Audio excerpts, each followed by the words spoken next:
கர்த்தருடைய நாமத்துக்கு ஸ்தோத்திரம். இந்த காலங்களிலே தேவனுடைய ஆலயத்திலே உங்களை எல்லாரையும் பார்ப்பதற்கு சந்தோஷம். கர்த்தர் எல்லாரையும் ஆசீர்வதிப்பாராக. தேவனுடைய ஆலயத்திலே புதுசாக வந்திருக்கும் உங்கள் அனைவரையும் இயேசு நாமத்தில் வாழ்த்தி வரவேற்கின்றேன். நாம் ஒரு மனதை பற்றி நான் பேசுகிறேன். மனது, நம்முடைய சிந்தனைகள், நம்முடைய எண்ணங்கள் குறித்து நான் பேசிக்கொண்டு வருகிறேன். நம்முடைய மனது தான் நம்முடைய வாழ்க்கையை நடத்துகிறது என்பதை சொல்லி நான் பேசிக்கொண்டு வந்தேன். நம்முடைய மனது தான் நம்முடைய வாழ்க்கையை நடத்துது. அதில் சொன்ன எண்ணம் போலதான் வாழ்க்கைன்னு சொல்றாங்க தமிழவங்க. எண்ணம் போலதான் வாழ்க்கை. நம்முடைய எண்ணம் எப்படி இருக்கோ அதுதான் நம்முடைய வாழ்க்கையாக அமைகிறது என்பதை குறித்து நான் பேசி வந்தேன். வேதத்தில் வாசிக்கும் போது தாவீது சொல்லுகிறான், சிறுமைப்பட்டவன் மேல் சிந்தை உள்ளவன் பாக்கியவான் என்று சொல்லி. சிறுமைப்பட்டவன் மேல் சிந்தை உள்ளவன், எண்ணம் உள்ளவர்கள், கிறிஸ்தவர்கள் கஷ்டப்படுகிறவர்கள் மேல நம்முடைய எண்ணங்களை செலுத்த வேண்டும், நாம் சிந்திக்க வேண்டும் என்பதெல்லாம் வசனத்திலே வாசிக்கிறோம். இந்த மாதிரி எண்ணங்களை குறித்து வேதத்தில் நிறைய தேவனுடைய வார்த்தைகள் எழுதப்பட்டிருப்பதை நாம் வாசிக்கிறோம். கிறிஸ்தவனுடைய நம்முடைய வாழ்க்கையில எண்ணம் போல நம்முடைய வாழ்க்கையை வாழக்கூடாது. தேவனுடைய எண்ணங்கள் எப்படியோ அப்படிதான் நம்முடைய வாழ்க்கையை அமைத்துக் கொள்ள வேண்டும் என்பதை நாம் அறிந்து கொள்கிறோம். ஆக இந்த மனதில் காணப்படுகிற நிறைய காரியங்கள், மனித வாழ்க்கையிலே மனதில் காணப்படுகிற போராட்டங்கள், மனதில் காணப்படுகிற குழப்பங்கள், மனதுக்குள்ளாக செய்யக்கூடிய பிசாசுடைய கிரியைகள், செயல்பாடுகள், இதையெல்லாம் நாம் ரட்சிக்கப்பட்ட நம்முடைய வாழ்க்கையிலே நாம் நன்றாக அறிந்து கொள்ள வேண்டும். நம்முடைய மனதை நாம் எப்போதும் சரியாக வைத்துக் கொள்ள வேண்டும். நம்முடைய மனதை நாம் சரியாக வைக்கும் பொழுதுதான் நம்முடைய வாழ்க்கையும் சரியாக அமையும் என்பதை விளங்கிக் கொள்கிறோம். மனது சரியாக இல்லாவிட்டால் நம்முடைய மனதில் பல காரியங்கள் தோன்றும் பொழுது அந்த மனதை சரியாக நம்ம வைக்காவிட்டால் நம்முடைய எண்ணங்கள் மூலமாக நம்முடைய வாழ்க்கையை பாதிக்கப்படும் என்பதையும் நாம அறிந்து கொள்ள வேண்டும். வேதம் எண்ணங்களை குறித்து நிறைய வார்த்தைகள், நிறைய காரியங்களை போதிப்பதை குறித்து நாம் விளங்கிக் கொள்கிறோம். அங்க எப்பொழுதுமே நான் எப்பொழுதுமே கிறிஸ்தவர்கள் நல்லதையே நம்முடைய வாழ்க்கையில சிந்திக்க வேண்டும் என்று சொல்லி, நல்லதையே சிந்திக்க வேண்டும், நல்லதையே நினைக்க வேண்டும், நல்லதையே யோசிக்க வேண்டும் என்று சொல்லி நாம் அறிந்து கொள்ளுகிறோம். சங்கீத புஸ்தகத்திலே 66ஆம் சங்கீதத்திலே 18ஆம் வசனத்தை நாம் எடுத்துக்கொள்வோம். 66ஆம் சங்கீதம் 18ஆம் வசனத்தை நான் உங்களுக்கு வாசித்து காட்டுகிறேன். 66ஆம் சங்கீதம் 18ஆம் வசனத்தை வாசிக்கிறேன். ஒரு அருமையான வார்த்தை இங்கே சொல்லப்படுகிறது. இருதயத்தில் அக்கிரம சிந்தை கொண்டிருந்தேனானால் ஆண்டவர் எனக்கு செவி கொடார். தாவீது அழகா சொல்றார், என் இருதயத்தில் அக்கிரம சிந்தை கொண்டிருந்தேனானால் ஆண்டவர் எனக்கு செவி கொடார் என்று வாசிக்கும். அப்படின்னா மனிதனுடைய மனதில் நல்ல சிந்தனைக்கு பதிலாக நாம் அக்குரமான எண்ணங்களை, சிந்தனைகளை வைத்திருக்க கூடும் என்றால் நம்ம ஜெபத்துக்கு அதுவே ஒரு தடையா இருக்குது என்பதையும் விளங்கிக் கொள்ளுவோம். நம்ம ஜெபம் கேட்கப்படாததுக்கு காரணங்கள் இது ஒன்றாக இருக்குது. நம்ம சிந்தனைக்குள்ளாக பல அக்குரமான எண்ணங்கள் வருவதனால நம்ம ஜெபிக்க ஏறெடுக்கும் போது நம்ம ஜெபங்கள் பதில் கிடைக்காமல் இருப்பதற்கு இது ஒரு காரணமாக இருப்பதை விளங்கிக் கொள்ளுகிறோம். ஆக எனக்கு அருமையானவர்களே, வேதம் நமக்கு ஒரு வெற்றியும் ஒரு ஜெயத்தையும் உள்ள வாழ்க்கையை தான் ஆண்டவர் தந்திருக்கிறார். யோசுவா கிட்ட ஆண்டவர் சொல்லும் போது திடம் கொண்டு திட்டமனதாயிரு சொன்னாரு. நீ திடமனதாயிரு. ஏன்னு சொன்னாக்கா, மோசே இருந்த காலத்துல மோசே பலவிதமான பாடுகள், பலவிதமான பிரச்சனைகள் சந்தித்தவராது. யோசுவா அந்த பாடுகளையும் அந்த பிரச்சனைகளை யோசுவா கூட இருந்து பார்த்த ஒரு மனிதன். அதனால மோசேக்கு அடுத்தது யோசுவா ஒரு தலைமைத்துவத்துக்குள்ள வரும் பொழுது யோசுவா ரொம்ப பயந்து போன எண்ணம் உள்ளவனாய் காணப்பட்டான். அவன் எண்ணத்தை அறிந்த ஆண்டவராக தேவன், யோசுவாவே நீ திட்டமனதாய் இருக்கணும், உன் மனது திட்டமனதாய் இருக்கணும், தைரியம் உள்ளவனாய் இருக்கணும். நீ வாழ்க்கையில முன்னுக்கு போக வேண்டிய காரியம் இருக்குது, வாழ்க்கையில யுத்தம் பண்ண வேண்டிய காரியம் இருக்குது, வாழ்க்கையில யோர்தானை தாண்டி போக வேண்டிய காரியம் இருக்குது, பல காரியங்களை ஜெயிக்க வேண்டியதாக இருக்கிறது. ஆகினால உன் கூட நான் இருக்கிற, மோசே கூட இருந்தது போல உன்னோட கூட நான் இருப்பேன் என்று சொல்லி வாக்கு பண்ணின ஆண்டவர் இந்த யோசுவாவுடைய எண்ணங்களை மாற்றி அமைக்கக்கூடிய தேவன் வாக்குத்தத்தம் பண்ணுகிறார். அது மட்டும் இல்ல, வாக்குறுதியை கொடுக்கிறார், திடப்படுத்துகிறார், பலப்படுத்துகிறார். நம்முடைய வாழ்க்கையிலும் ஆண்டவர் சில வேளைகளிலே நம் மனதில் சில வேளைகளில் மன சோர்வு ஏற்படுகிறது. சில காரியங்கள் மனித வாழ்க்கையிலே வரும்பொழுது மன சோர்வுகள் வருகிறது. நம்மளால தாண்டி போக முடியாத அளவுக்கு மன சோர்வுகள் ஏற்படுகிறது. ஆனா வேதத்தை நாம் நன்றாக கவனித்து வேத வசனங்களை நாம் படிக்கும் பொழுது அந்த மன சோர்விலிருந்து ஆண்டவரை தாண்டி போவதற்கு கடவுளுடைய வார்த்தைகள், தேவனுடைய வார்த்தைகள் ஆவியும் ஜீவனமாய் இருப்பதை குறித்து விளங்கிக் கொள்ளுகிறோம். அதனால எப்போது நான் வலியுறுத்துவேன், நம்முடைய வாழ்க்கையில என்ன நடந்தாலும் சரிதான், ஆண்டவர் தான் நம்ம வாழ்க்கையில மேய்ப்பராய் இருக்கிறாரு. நம் வாழ்க்கையில எவ்வளவு பெரிய சோதனைகள் வந்தாலும் சரிதான், கர்த்தர் தான் நமக்கு செங்கல்லை பிளந்தது போல கர்த்தர் நமக்கு வழிகளை பிளக்கக்கூடிய வல்லவராய் இருக்கிறார். நம் வாழ்க்கையில என்ன வந்தாலும் சரிதான், நாம தேவ சமூகத்தில் உட்கார்ந்து கர்த்தரை நோக்கி நாம ஜெபிக்கும் பொழுது கர்த்தர் நமக்கு புதிய வழிகளை திறக்கக்கூடியவராய் காணப்படுவார். நமக்கு கொடுக்கப்பட்டிருக்கிற பரிசுத்த ஆவியானவருக்கு ஒரு பெயர் உண்டு, அவர் தான் தேற்றுகிற தேற்றலவாளர். நம்முடைய வாழ்க்கையில தேற்றுகிற ஆவியானவர் நம்ம கூட இருக்கிறாரு. ஆக நம்முடைய வாழ்க்கையில ஜெயமாக நாம போக வேண்டும் என்றால் தோல்விகரமான எண்ணங்களை நீக்க வேண்டும், தோல்விகரமான சிந்தனைகளை நீக்க வேண்டும். வாழ்க்கையில என்றைக்கு இயேசுவை சொந்த தெய்வமாக ஏற்றுக்கொண்டோமோ, நம் வாழ்க்கையில நம்ம ரட்சிக்கப்பட்டோமோ, அப்பொழுதே நம்முடைய மனதை மாற்றி அமைக்க வேண்டும். நம்முடைய மனதுக்குள்ளாக வரக்கூடிய எல்லா விதமான தீய எண்ணங்களை எல்லாம் வெட்டி எறிந்துவிட்டு நம்ம வாழ்க்கையில முன்னோக்கி போவதற்கு, ஆவிக்குரிய வாழ்க்கையில முன்னோக்கி போக வேண்டும், கிறிஸ்துவ ஜீவியத்தில் முன்னோக்கி போக வேண்டும். வருகிற தடைகளை இயேசு நாமத்தில் உடைக்க பழகிக்கொள்ள வேண்டும். தேவ சமூகத்தில் விடாப்பிடியாக ஜெபிக்க பழகிக்கொள்ள வேண்டும். ஆண்டு சமூகத்தில் கண்ணீர் விட்டு அழுது சாத்தானை தோற்கடிக்க வேண்டும். இதெல்லாம் நம் மனதுக்குள்ளாக வைக்க வேண்டிய முக்கியமான காரியம் என்பதை நாம் அறிந்து கொள்ள வேண்டும். ஆக எனக்கு அருமையானவர்களே, வேதம் நமக்கு தோல்விகரமான எண்ணங்களை கொண்டு வரல, ஆனா வேதம் நமக்கு ஒரு ஜெயமான வாழ்க்கையும் ஒரு ஜெயமான எண்ணத்தையும் தான் கர்த்தர் நமக்கு கொடுத்திருக்கிறார். ஒரு கழுகு எவ்வளவு உயரமா பறக்கிறதோ அந்த மாதிரி ஆண்டவரே சொல்லியிருக்கிறாரு, கர்த்தருக்கு காத்திருக்கிறவர்கள் ஒரு புதிய பலனை அடைவாங்க. அப்ப தேவ சமூகத்தில் காத்திருக்க நாம் பழக வேண்டும். நாம் எவ்வளவுக்கு எவ்வளவு தேவ சமூகத்தில் காத்திருக்கிறோமோ அந்த அளவுக்கு நமக்கு ஒரு புதிய பலன் வந்து கொண்டே இருக்கும். சோர்வுகளை ஆண்டவர் எடுத்து போடக்கூடியவராய் காணப்படுவார். நம்முடைய எண்ணங்களிலே ஒரு மாற்றங்கள் உண்டு பண்ணுகிற பரிசுத்த ஆவியானவர் நமக்கு வசனங்களை காட்டிக்கொண்டே இருப்பாரு. அந்த வசனத்தின் மூலமாக நம்முடைய எண்ணங்களை நாம் புதுப்பித்துக் கொள்வதற்கு நமக்கு உதவியாக காணப்படும் என்பதை நாம் அறிந்து கொள்ள முடியும். ஆகினால நான் போன முந்தின வாரம் சொல்லும் பொழுது 2 காரியத்திலே நான் சொல்லி முடித்தேன். வெற்றியும் தோல்வியும் நம்முடைய எண்ணத்தை பொறுத்தே இருக்கிறது. நம்முடைய எண்ணங்களை பொறுத்து தான் மனித வாழ்க்கையில நாம் வெற்றி நடை போடுகிறோமா, நம்முடைய எண்ணங்களை பொறுத்து தான் நம் வாழ்க்கையில தோல்வி அடைகிறோமா என்று சொல்லி 2 காரியத்தை மத்தியில பேசினேன்.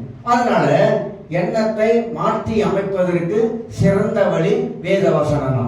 வேத வசனத்தின் மூலமாகத்தான் நம்முடைய எண்ணங்களை மாற்றி அமைக்க முடியும். ஆனால் இந்த பிசாசு நம்முடைய மனதை குழப்புவான்.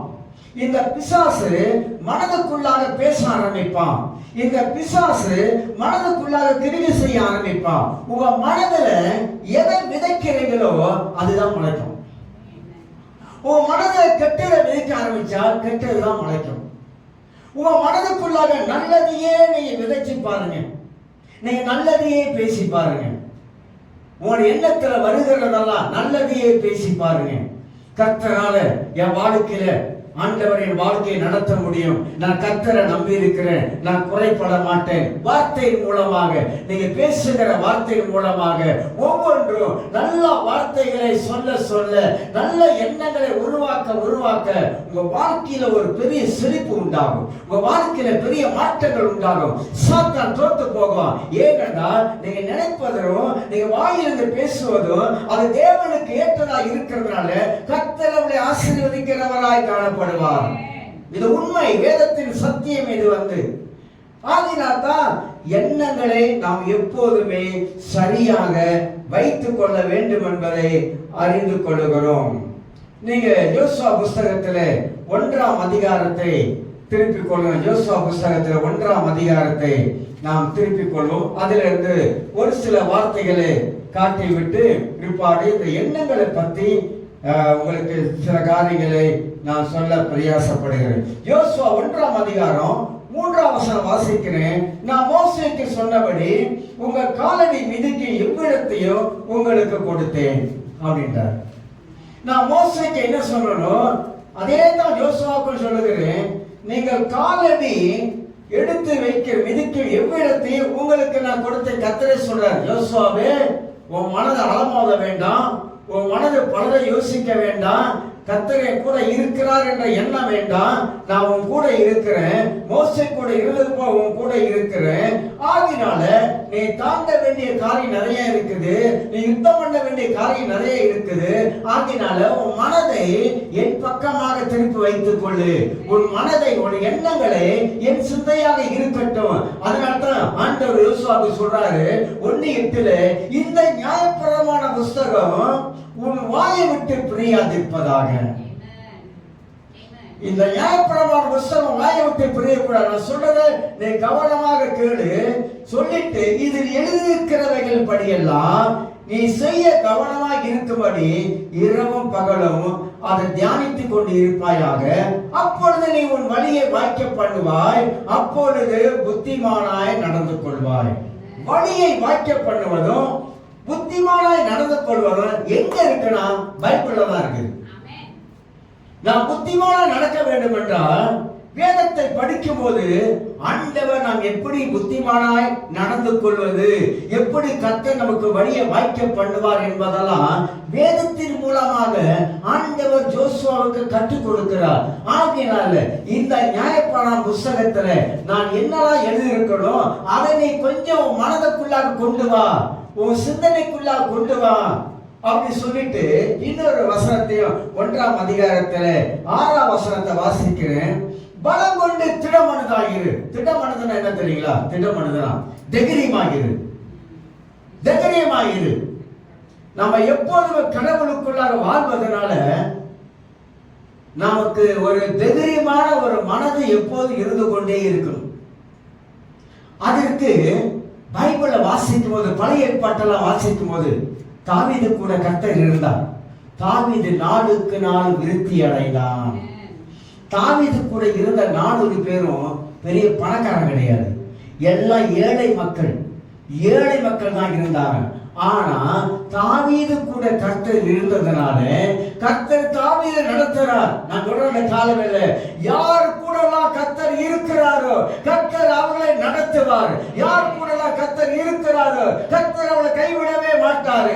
யார் கூடலாம் கர்த்தர் இருக்கிறாரோ அவர்கள் இருதய திட்டப்படதா இருக்கும். யார் கூடலாம் கர்த்தர் இருக்கிறாரோ அவர்கள் ஒரு நாள் கவலைப்பட மாட்டார்கள். யார் கூடலாம் கர்த்தர் இருக்கிறாரோ அவர்களை கர்த்தர் மேன்மைப்படுத்துவார். கர்த்தர் இருக்கணும் நம்ம கூட, அதுதான் முக்கியம். உங்க கூட கர்த்தர் இருக்கிறார் என்பதை நீங்க நம்பணும். முதலாவதாக உங்க கூட கர்த்தர் இருக்கிறார் என்பதை நீங்க ஆணித்தரமா விசுவாசிக்கணும். முதலாவதாக ஆண்டவரே என் கூட இருக்கிறீங்க, ஆண்டவரே எனக்குள்ளாக இருக்கீங்க, ஆண்டவரே உங்களுடைய வார்த்தையை வாசிக்கும் போதெல்லாம் நீ நிச்சயமாக என் வாழ்க்கையை நடத்துவீங்க ஆண்டவரே. நான் வாழ்க்கையில முன்னுக்கு போக முடியும் ஆண்டவரே. கிறிஸ்தவங்க பின்னால கால் வைக்கிறாள் இல்லை, கிறிஸ்தவங்க முன்னோக்கி போறவங்க. வாழ்க்கையில 1000 தடைகள் முன்னுக்கு நிற்கலாம், 1000 சோதனைகள் முன்னுக்கு நிற்கலாம். உங்க தேவன் சாதாரணமான தேவன் அல்ல. நீங்களும் நானும் ஆராதிக்கிற கர்த்தர் சாதாரணமான தேவன் அல்ல, சர்வ வல்லமை உள்ளவர். வானத்தையும் பூமியை படைத்த சர்வ வல்லமுள்ள தேவனை நம்ம வணங்குகிறோம், நம்ம ஆராதிக்கிறோம். உயிருள்ள கடவுள், கல்லோ மண்ணோ அல்ல, அவர் உயிர்த்தெழுந்த ஆண்டவர், அவர் பேசுகிற ஆண்டவர். அந்த ஆண்டவர் நம்மளை ஒரு நாள் கைவிடாமல் நடத்துகிற ஆண்டவர். அதனால்தான் யோசுவாவுக்கு ஆண்டவர் சொல்லுகிறாரு, நீ பலம் கொண்டு திடமனதாயிரு. யோசுவாவே உன் மனதை வலது பக்கம் இடது பக்கம் திருப்பாத, என்ன போக்கஸ் பண்ணு. மோசே கூட எப்படி இருந்து நடத்தி வந்தனோ அது மாதிரி உன் கூட நான் இருந்து உன்னை நான் நடத்தி கொண்டு வருவேன் என்பதை இந்த வார்த்தை மூலமாக நாம் அறிந்து கொள்கிறேன். இந்த ஜாதி, அதாவது பலம் கொண்டு திடமானதாயிரு, இந்த ஜனத்தின் பிதாக்களுக்கு நான் கொடுப்பேன் என்று ஆணையிட்ட தேசத்தை நீ இவர்களுக்கு பங்கிடுவார். நடந்துச்சா இல்லையா? ஆண்டவர் எதை எழுதி வச்சாரோ அப்படியே ஜோசுவா வாழ்க்கையில நடந்துச்சு. ஜோசுவா பங்கிட்டு கொடுத்தான். ஜெயத்தின் மேல ஜெயம். வாழ்க்கையில பயங்கரமான யுத்தங்களை மேற்கொண்டு ஜெயம் கொள்ளுகிறவராய் காணப்பட்டான். ஏங்க, பழைய ஏற்பாட்டுல தேவனுடைய மனிதர்கள் வாழ்க்கையில இவ்வளவு பெரிய காரியம் செய்யும் பொழுது நம்ம வாழ்க்கையில கர்த்தர் செய்ய மாட்டாரா? சொல்லுங்க. இதை விட மேலான காரியங்களை கர்த்தர் செய்வாருங்க.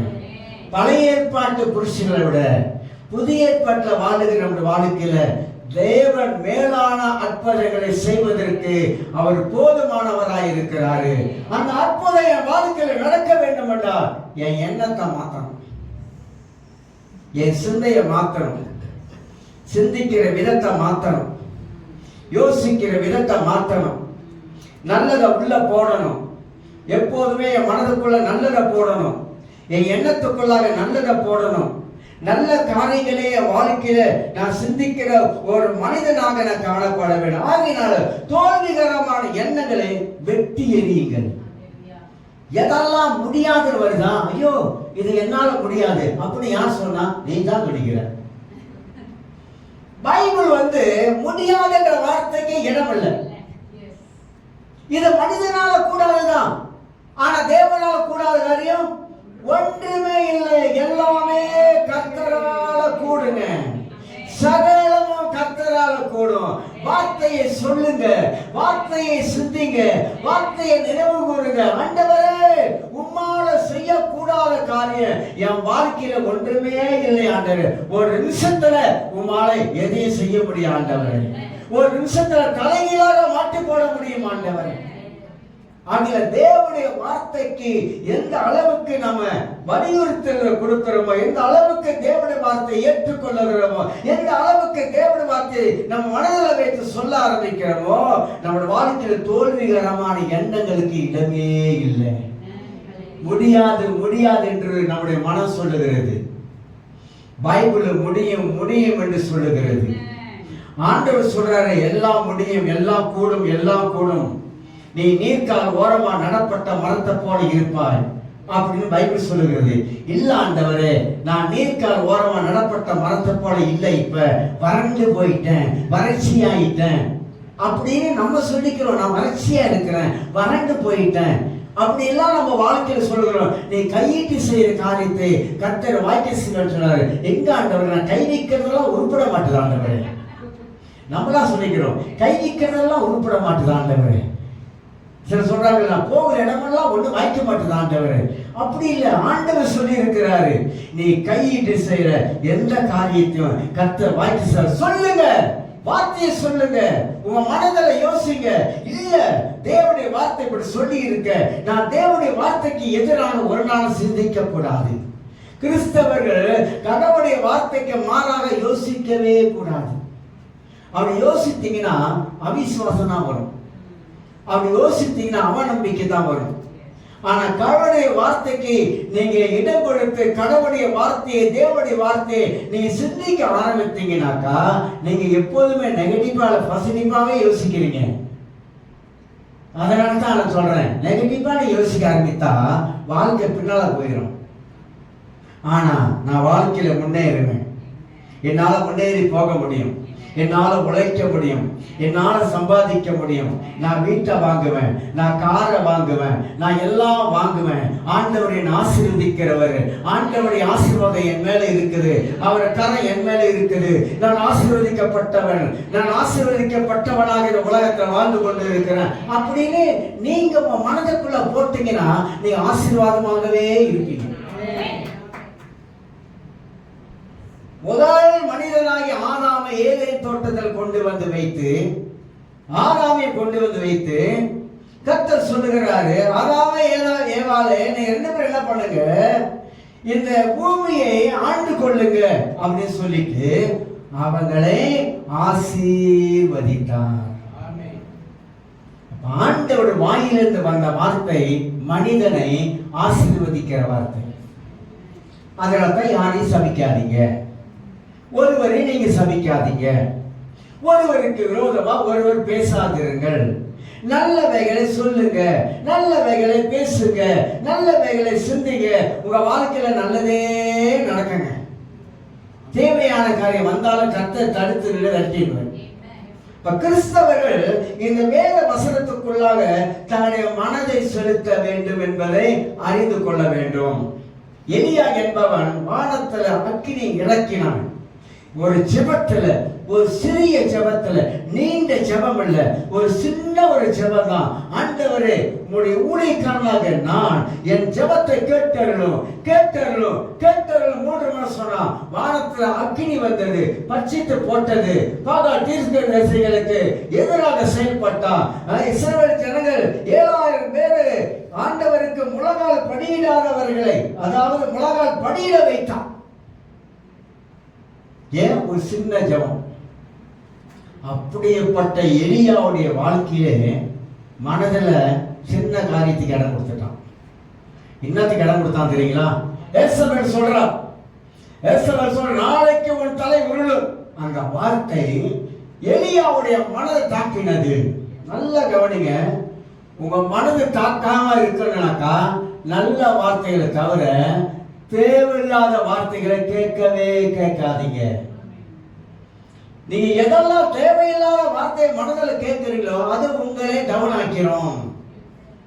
இப்ப எலியா கேட்க கூடாத ஒரு வார்த்தை கேட்டுட்டான். நாளைக்கு உன் தலை உருளும் அப்படின்னோட இந்த வார்த்தை கேட்ட மாத்திரத்துல எலியாவோட மனதுக்குள்ளாக கிரியை செய்ய ஆரம்பிச்சிருச்சு. என்ன கிரியை செய்ய ஆரம்பிச்சிருச்சு? அவன் ஜெபிக்கிற, ஆண்டவரே நான் நல்லவன் அல்ல, ஆண்டவரே நீ நல்லவன் அல்ல என்று சொல்றது யார் உனக்கு சொல்லி கொடுத்தான்? நான் நல்லவன் அல்ல. இவ்வளவு நாளா அந்த வார்த்தை வராதது, இப்ப நீ நல்லவன் அல்ல சொல்றையே. போய் சூரச்செடிகளை உட்கார்ந்துட்டு என்னை எடுத்துக்கொள்ளும், என்னை எடுத்துக்கொள்ளும். அவன் மனசு சொல்லுது என்னை எடுத்துக்கொள்ளும். சில பேர் அப்படின்னு சொல்றாங்க, ஆண்டவரே நான் உலகத்துல வாழ்றது பிரயோஜனம் இல்லை, எனக்கு இந்த உலகத்துல வாழ்ந்தது சலிச்சு போச்சு, இந்த உலக வாழ்க்கை எனக்கு வேண்டாம், நான் செத்துறேன் ஆண்டவரே, நான் செத்துறேன் ஆண்டவரே அப்படின்னு எத்தனை பேர் சில வேளைகள்ல என்ன மரணத்தினுடைய எண்ணம், மரணத்தினுடைய எண்ணம், மரணம், சாகரன், சாகரன்ற மரண வார்த்தைகள். கிறிஸ்தவங்க மரண வார்த்தையே பேசக்கூடாது. கிறிஸ்தவங்க மரணத்தினுடைய எண்ணமும் வரக்கூடாது. கிறிஸ்தவர்கள் உலகத்தில் வாழும்போது சோதனை இருக்கலாம், போராட்டம் இருக்கலாம், பல காரியம் வரலாம். மனிதனா அந்த உலகத்தில் பிறந்தவனுக்கு எல்லாருக்குமே சோதனைன்னு ஒன்று வைக்கப்பட்டு இருக்குது. அது கிறிஸ்தவர்களுக்கு அதிகமாக இருக்குது, உலகத்தானுக்கு இருக்குது, ஆனா அதை விட கிறிஸ்தவர்களுக்கு அதிகமா இருக்குது. ஏன் கிறிஸ்தவர்களுக்கு சோதனை வருதுன்னா நம்முடைய விசுவாசத்தை பலப்படுத்த, நம்முடைய விசுவாசத்துல உருவாக்க, நாம் விசுவாசத்துல நிக்க பழகிக் கொள்ள வேண்டும். பவுல் சொல்றாரு, இயேசு கிறிஸ்து நேற்று இன்று என்னைக்கு மாறல. இவரே டாக்டர் எழுதும்போது சொல்றாரு, இயேசு நேற்று இன்று என்று மாறல அப்படி சொல்லிட்டு சொல்றாரு. பிலிப்பியர் 1ஆம் அதிகாரம் 21ஆம் வசனத்துல, கிறிஸ்து எனக்கு ஜீவன், சாவு எனக்கு ஆதாயம் அப்படின்ட்டார். ஒரே வார்த்தையில கிறிஸ்து எனக்கு ஜீவன், சாவு எனக்கு ஆதாயம். எப்படி மரணம் வந்து நமக்கு லாபத்தை கொண்டு வரும் சொல்லுங்க? மரணம் எப்படி லாபத்தை கொண்டு வரும்? ஏன் அப்படி சொன்னார் தெரியுங்களா? பவுல் சொல்றார், நான் உலகத்துல இருக்கும் பொழுது, நான் ரட்சிக்கப்பட்ட நாள்ல இருந்து, நான் உலகத்துல இருந்த பொழுது சுவிசேஷத்தை அறிவித்தேன், அநேகருக்கு தேவ சத்தியத்தை அறிவித்தேன், அநேகர் ஆத்ம ஆதாயம் பண்ணினேன், அநேக சபைகளை சாதித்தேன். இதெல்லாம் என் வாழ்க்கையில லாபமாக காணப்பட்டது. ஆண்டவர் எனக்கு நித்திய ஜீவனை வச்சிருக்கிறாரு. அதனால்தான் மரணம் எனக்கு வந்தாலும் அதை பத்தி கவலைப்படல. ஏனென்றால் இதன் மூலமாக நான் நித்திய ஜீவனை பெற்றுக் கொண்டிருக்கிறேன். அது எனக்கு ஆதாயம். இந்த ஆதாயத்தை எத்தனை பேர் இழந்துட்டாங்க? கிறிஸ்திய வாழ்க்கையில ஜீவனா வந்தாரு, மரணம் வரும்பொழுது அது எனக்கு ஆதாயமா மாறுகிறது. எத்தனை பேர் அந்த ஆதாயத்தை இழந்து போயிடுறாங்க? கிறிஸ்துவை ஏற்றுக்கொள்ளாதனால அவங்க வாழ்க்கையில நஷ்டமாக போகிறது, வாழ்க்கையில நஷ்டம் உண்டாகிறது. பவுல் எவ்வளவு ஒரு ஞானமுள்ள மனிதனாக வார்த்தைகளை பேசுகிறார்கள். எவ்வளவு ஒரு ஞானம் உள்ளவராக, வேதத்தை அவர் அந்த அளவுக்கு அறிந்தவராக, கிறிஸ்துவை அந்த அளவுக்கு அறிந்தவராக, கிறிஸ்துவுக்குள்ளாக அந்த அளவுக்கு வாழுகிற ஒரு மனிதனாக அவருடைய நிருபங்களை வாசிக்கும் போது பவுல் கிறிஸ்துவின் வாசனை எடுத்து காட்டுகிறார். கிறிஸ்துவின் வாசனை, கிறிஸ்துடைய என்னதான் நட்பு சுகந்த வாசனை எடுத்து பேசுறார். அப்ப அவர் வாழ்க்கை எந்த அளவுக்கு கடவுளுக்கு அர்ப்பணிக்க கூடும் என்றால், அவர் சிந்தனைகளை பவுல் சொல்றாரு, எங்களுக்கோ கிறிஸ்துவின் சிந்தை உண்டாயிருக்கிறது. நமக்கு அதுதான் கிறிஸ்துவின் சிந்தை நமக்குள்ள வரக்கூடும் என்றால் நிச்சயமாக நமக்கு தோல்விகரமான எண்ணம் வராது. வாழ்க்கையில இப்போதும் முன்னுக்கு போக வேண்டும் ஒரு எண்ணம் தான் நமக்கு இருந்து கொண்டே இருக்கும். அதனால தான் யோசுவாவுக்கு ஆண்டவர் பலப்படுத்துகிறாரு, கூட இருந்து திடப்படுத்துகிறாரு, ஏன் பல வார்த்தைகளை சொல்ல ஆரம்பிக்கிறாரு. ஆனா யோசுவா வாழ்க்கையில பல காரியங்களை கடந்து போய் எல்லாத்தையும் ஜெயித்து கடைசியா ஆண்டவர் வாக்கு சொன்னது போல அவங்களுக்கு எல்லாத்தையும் பங்கிட்டு கொடுத்தார் என்பதை வாசிக்கிறோம். இப்படி சொன்னவர் யோசுவா புஸ்தகத்துல 15:24 நானும் என் வீட்டாரும் மோவென்றால் கர்த்தரையே சேவிப்போம். அப்படி என்ன பாருங்க யோசுவா எண்ணம். இது நாள் வரைக்கும் நடத்தி வந்த என் கர்த்தர் அவர்தான். இது நாள் வரைக்கும் என்னை ஆசீர்வதித்த கர்த்தர் அவர்தான். இது நாள் வரைக்கும் யுத்தத்துல எனக்கு ஜெயித்த கொடுத்த கர்த்தர் அவர்தான். அவரை தவிர வேற யாரையும் நான் ஆராதிக்கவே மாட்டேன் என்ற உறுதியான ஒரு எண்ணம் உள்ள மனிதனாக காணப்பட்டார். உறுதியான எண்ணம் இருந்தது, உறுதியான மனது அவருக்குள்ளாக காணப்பட்டது. ஆக நான் சொல்றேன், நானும் என் வீட்டார் மோவென்றால் கர்த்தரே சேவிப்போம். ஏன் அந்த வார்த்தை சொல்றாருன்னு கேட்டீங்கன்னாக்கா, கர்த்தரே சேவிப்போம் என்ற வார்த்தைக்கு இன்னொரு மூல வார்த்தையில ஒரு பதம் என்னன்னு கேட்டீங்கன்னா, நாங்க கர்த்தரையே பணிந்து கொள்வோம், நாங்க கர்த்தரையே துதிப்போம், எங்க வீடுகள்ல தேவனையே துதிப்போம், தேவனே பணிந்து கொள்வோம், அவருக்கே நாங்கள் முதலிடம் கொடுப்போம், அவன் நாமத்தையே நாங்கள் கனப்படுத்துவோம், அவன் நாமத்தை எப்போதும் உயர்த்துவோம். அந்த மாதிரியான ஒரு மனநிலைமையில உள்ள ஆளுதான் யோசுவா. அதனால்தான் வாசிக்கிறோம், யார் இஸ்ரவேல் மக்களை பார்த்து சொல்றாரு, நீங்கள் எமோரியரா வேசுரியரா, யாரை சேவிப்பீர்கள், யாரை நீங்க ஆராதிக்க போறீங்க? ஏன்னா இந்த இஸ்ரவேல் மக்கள் அடிக்கடி அவன் எண்ணத்துல அடிக்கடி பல மாற்றங்கள் வந்து கொண்டே இருந்தது. கொஞ்ச நேரம் கர்த்தரை துதிப்பாங்க, கொஞ்ச நேரம் பாகால ஆராதிக்க போயிடுவாங்க. மனதில உறுதி இல்லாத நிலைமை, மனதில அவங்க வாழ்க்கையில தேவனை முழுமையாக வைக்காத நிலைமை. அதனால்தான் மனித வாழ்க்கையில நமக்கு வேதம் வெற்றியும் ஜெயத்தையும் கற்றுக் கொடுக்கிறது. அதனால தோல்வியை கொண்டு வருகிற எல்லா காரியத்திலும் நாம் வாழ்க்கையில உடல் தெரிய வேண்டும் என்பதை நாம் எல்லாரும் அறிந்து கொள்ள வேண்டும். நான்காவது காரியமாக சொல்லுகிறேன், தோல்விகரமான எண்ணங்களை வெற்றி எறிங்கள் சொன்னேன். இந்த தோல்விகரமான எண்ணங்களின் வாழ்க்கையில வருவதற்கு நீங்க நல்லா பாசித்தீங்கன்னா, மாசத்துல வாழக்கூடும் என்றால் மாசத்துக்குரிய எண்ணமான வாழ்க்கையில இருக்கும். இந்த மாசத்துக்குரிய எண்ணம் தான் நம்ம வாழ்க்கையில ஜெயிப்பதற்கு மேற்கொள்வதற்கு நமக்கு இடம் கொடுக்காத படிக்கு இந்த மாச எண்ணங்கள் நம்மளை உலகத்தில் கொண்டு போய் தள்ளிடுது. உலகத்தில் தள்ளுவதனால உலக மனிதர்கள் எப்படி யோசிக்கிறார்களோ அது போல நம்ம யோசிக்க ஆரம்பிச்சோம்.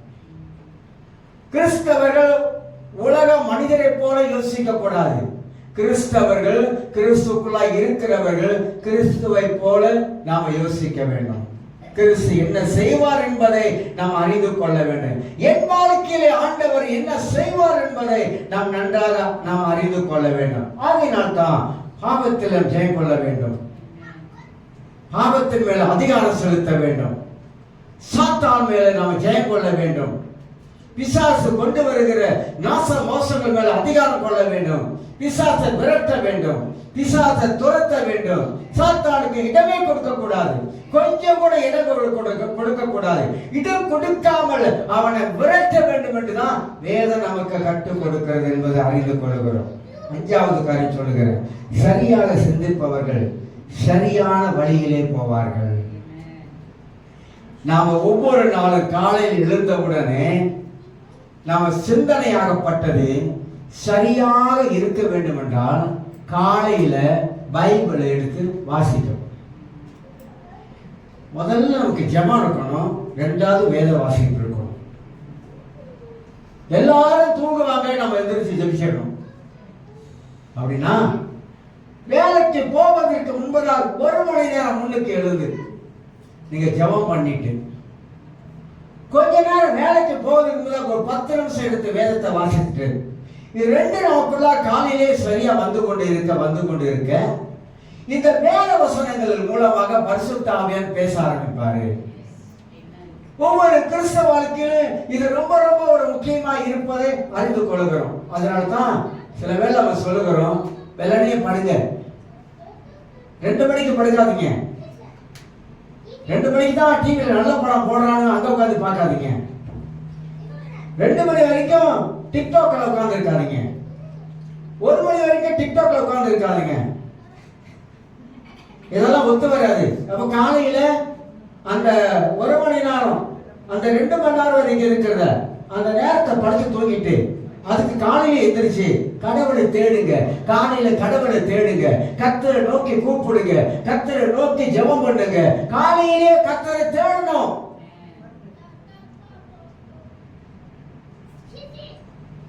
எல்லாரும் நான் பார்க்கிறேன், எனக்கு தெரிஞ்சதை நான் பார்க்கிறேன், 12 மணி கீழே யாரும் படுத்துதான் இல்ல போல இருக்குது. எல்லாம் 1 மணியை தாண்டுது, 2 மணியை தாண்டுது. காலையில் எழுந்திரிச்சோடனே உடனே என்ன பண்றது? பைபிள் படிக்கிறது இல்லை, ஜெபிக்கிறதும் இல்லை, வேலைக்கு போயிடறாங்க. அப்ப காலையிலே கடவுளுடைய முகத்தை தேடணும், காலையிலே வேதத்தை படிக்கணும். இதை பழக்கத்துக்கு கொண்டு வரணுங்க, பழக்கத்துக்கு கொண்டு வர. நானும் பல வருஷமா ரட்சிக்கப்பட்ட காலத்துல இருந்து ஜெபத்தையும் வேத வசனத்தையும் என் வாழ்க்கையில விட்டதே கிடையாது. இது 2 என் வாழ்க்கைக்கு 2 தண்டவாளம் கம்மி போல. இதுதான் என்ன வாழ வைக்குது, இதுதான் என் வாழ்க்கையை நடத்துது. இந்த 2 தான் என் ஆசீர்வதிக்குது, இந்த 2 தான் என் வாழ்க்கையில வெற்றியை கொண்டு வருது. இந்த 2 தான் வாழ்க்கையில சோறு வரும்போது என்னை ஜெயமாக மாற்ற வைக்குது. இது 2 இல்லாமட்டா என்னைக்கு கதை முடிஞ்சிருக்கும், என்னைக்கு முடிஞ்சிருக்க கதை. சாத்தான் அடிச்சிருப்பான், எப்பயும் அடிச்சு தூக்கி போட்டுருக்கும். அதனாலதான் மனித வாழ்க்கையில ஆதி அப்போஸ்தலர்கள் 6ஆம் அதிகாரத்துல நிர்வாகம் அமைக்கப்படும் பொழுது அப்போ ஒரு வழிமுறையை வைத்தாங்க.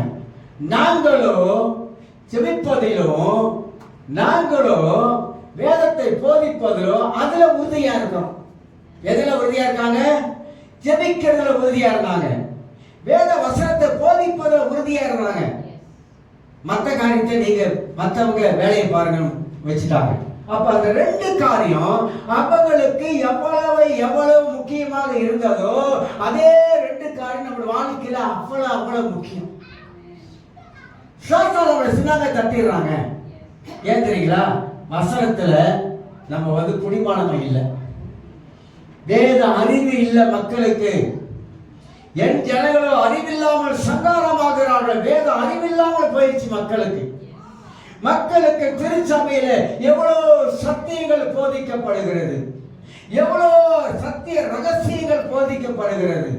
ஆனா மக்கள் அதை உட்கார்ந்து கேட்பதற்கு அவங்களால முடியாமல் போகிறது.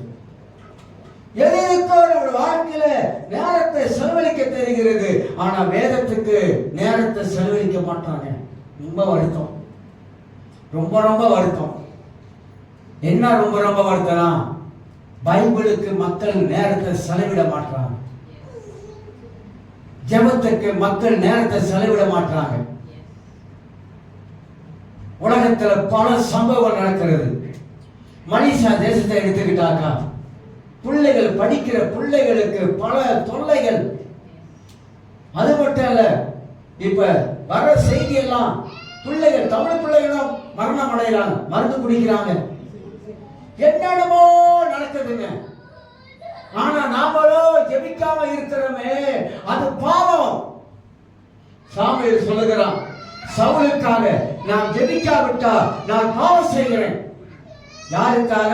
சவுலுக்காக ஜெபிக்காவிட்டால் நாம் பாவம் செய்கிறேன், நாம் ஜெபிக்காவிட்டால் நாம் பாவம் செய்கிறோம்.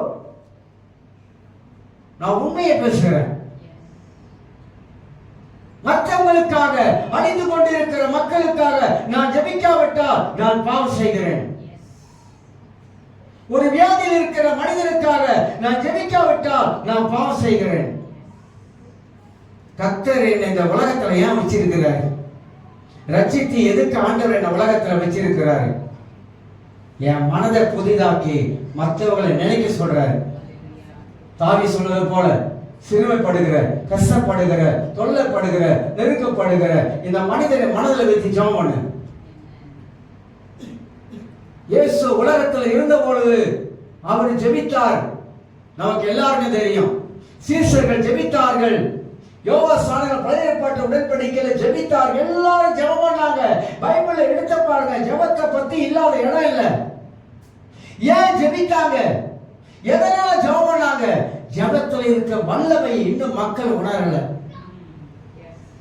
ஜெபத்துல கர்த்தர் சாத்தானோட தலைகளை உடைக்க முடியும். ஜெபத்துல வாழ்க்கையில ஆண்டவர் பெரிய காரியம் செய்ய முடியும். ஜெபத்தின் மூலமா வியாதிகளை சுகமாக்க முடியும்.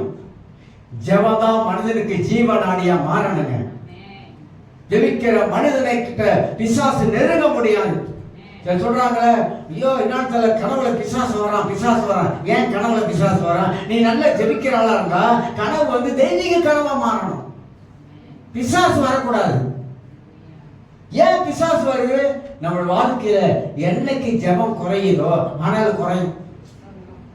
அனல் குறைய குறைய ஜெபம் இல்லாம போயிடும். அனல் என்னைக்கு குறையுதோ 10 அடி இருந்த பிசாசு பக்கத்துல நின்றுவோம். இதெல்லாம் நாம் நல்லா புரிஞ்சுக்கணுங்க, நல்லா விளங்கிக்கணும். நீ ஜெபிக்காம கிறிஸ்துவ வாழ்க்கையை ஓட்டவே முடியாது. ரொம்ப நாளைக்கு வண்டி ஓடாது, பிரேக் டவுன் ஆயிரும், நடு ரோட்ல நின்றுரும், ஒன்னும் பண்ண முடியாது உன்னால. அதனால தான் ஜெபத்துக்கு வல்லமை இருக்கிறது, ஜெபத்துக்கு ஜீவன் இருக்கிறது. ஜெபத்தை ஆண்டவர் கேட்கிறவராய் இருக்கிறார். மாம்சமான யாவுடைய ஜெபத்தை கர்த்தர் கேட்கிறவராய் இருக்கிறாரு. கேட்கிற வாழ்க்கை மாறும், கேட்கக்கூடிய எண்ணங்கள் மாறும், ஜெபிக்கிற மனதை சிந்தனை எல்லாம் மாற்றம் அடையும். ஜெபிக்கிற இடத்துல கர்த்தர் பேசுகிறவராய் இருக்கிறாரு. ஜெபிக்கிற இடத்துல தேவ ஆவியின் வல்லமை அதிகரிக்க ஆரம்பிக்கும். இது எல்லாத்தையும் நம்ம நிப்பாட்டிடுறோம், ஸ்டாப் பண்ணிடுறோம். பிசாசு மனதில் பேசுறான், பரவாயில்ல இன்னைக்கு ஜெபிக்க வேணாம், நாளைக்கு ஜெபம் பண்ணிக்கணும், ரொம்ப கலப்பா இருக்கிற கொஞ்ச நாள் படுத்து தூங்கிடு அப்படின்றோம். மறுநாள் சொல்லுவான், பரவாயில்ல கர்த்தர் அதெல்லாம் அவருக்கு தெரியும், நீ எவ்வளவு உன் சரீரத்தில் எவ்வளவு பலவீனம் இருக்கு தெரியுமா, அதெல்லாம் கர்த்தருக்கு தெரியும். அவன் அழகா பாருங்க, நம்முடைய மனசுல ஊதுறான் பாருங்க, சங்கு ஊதுறான். எப்படி சங்கு ஊதுறான்? நீ எவ்வளவு பலவீனமா இருக்க, இல்ல கர்த்தருக்கு தெரியாதா? கர்த்தருக்கு எல்லாமே தெரியும். நீ எவ்வளவு பலவீனமா இருக்குன்னு கர்த்தருக்கு எல்லாம் தெரியும். அதனால அடுத்த நாள் ஜெபம் பண்ணிக்கிறோம், பரவாயில்ல ஜெபம் பண்ண, இப்படி அடுத்த நாள்னு மாசக்கணக்கா ஜெபிக்காம உட்கார வச்சாரு. இது பிசாசுடைய தந்திரம். அதனால நாம என்ன பண்றோம், அவன் சொல்றதா மனதில் கேட்டுட்டு பரவாயில்ல நாளைக்கு பார்த்துக்கலாம், பரவாயில்ல நாளைக்கு பார்த்துக்கலாம். இப்போ பைபிள் எடுத்து வாசிக்கிறோமா, என்னன்னு தெரியல, பைபிள் வாசா கொட்டாவி கெட்டாவி வருது, பைபிள் முடியும் அப்படின்னு பைபிள் படிக்க மாட்டோம். இப்படி பைபிளை படிக்காம பைபிள் இருக்கிற சத்தியத்தை தெரியாம வாழும். பைபிள் இருக்கிற சத்தியம் நமக்கே தெரியல, எங்க என்ன வசனம் இருக்கு நமக்கு தெரியல, வார்த்தை என்ன சொல்லுது நமக்கே தெரியல, புரியல, வேதம் புரிய மாட்டது அப்படின்னு பைபிளை மூடி வச்சிடறாங்க. கிறிஸ்தவர் 2 காரியத்துல முக்கியமா தங்கள் மனதை செலுத்த வேண்டும். ஜெபிக்கிறதுல மனதை செலுத்த வேண்டும், வேத வாசிப்பதிலே மனதை செலுத்த வேண்டும். இது 2 வாழ்க்கையில் இருக்க சமயத்துல தான் பரிசுத்த ஆவியானுடைய நடத்துதலை நீங்களும் நானும் நன்றாக விலகி கொள்ள முடியும். நம்முடைய எண்ணங்கள்ல பிசாசு கொண்டு வரான்னு தெரியுங்களா, அந்த காரியத்துல பரிசுத்த ஆவியானவர் அற்புதமா அடையாளம் காட்டுவார். நீ சிந்திக்கிற தப்பு, நீ யோசிக்கிற தப்பு, உன் எண்ணத்தை மாத்திக்கோ, நீ சிந்தைய மாத்து, உன் எண்ணத்தை மாத்தி அமைத்துக் கொள்ளு. நீ சிந்திக்கிறதெல்லாம் தவறா யோசிக்கிற, தவறா சிந்தனை பண்ண ஆரம்பிக்கிற, அதை எல்லாத்தையும் மாத்துன்னு ஆவியானவர் சொல்லுவார்.